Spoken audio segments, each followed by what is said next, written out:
how many more children do we have to lose? How many more lives will be taken?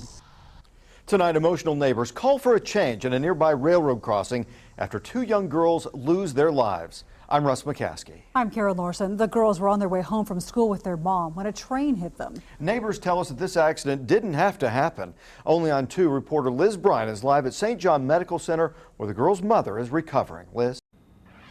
Well, right now the mom is inside here at St. John with injuries to her abdomen area, internal injuries, as well as injuries to her leg. A co-worker tells me he came to visit her today and she's really doing the best that she can despite losing both of her daughters. He does tell me her injuries are not life-threatening. And back at home, just to the north of here in the Nowata and Wacova area, this accident is on the minds of many.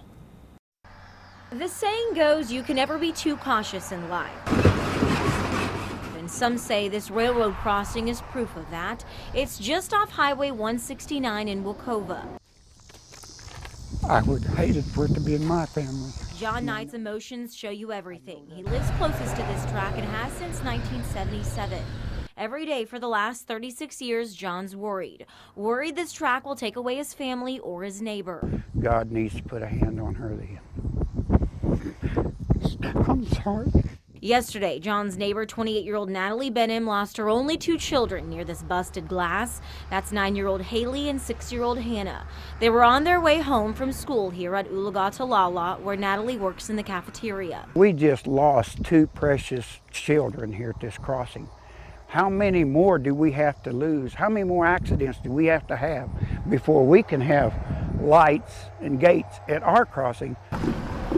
That's just one of the complaints neighbors stopped to tell me about. They say they've called this number dozens of times, telling Union Pacific problem after problem on how dangerous this crossing is. There are 2 tracks here I want to show you, and John says frequently a train is parked on the track closest to you, creating a blind spot. So when another train uses the track further away, you can't see it. They also say between the highway noise, your air conditioning, and your radio, you can't hear the train's whistle. John believes Union Pacific has the money for these changes. After all, he retired there after 25 years. It could have been my sister-in-law, you know, because she had just left here and said that she was going to town to get a haircut. Now, in the accident report, the trooper wrote that Natalie didn't yield at the railroad crossing and a train heading southbound hit them. Live in Midtown Tulsa right now, I'm Liz Bryant. 2 News works for you.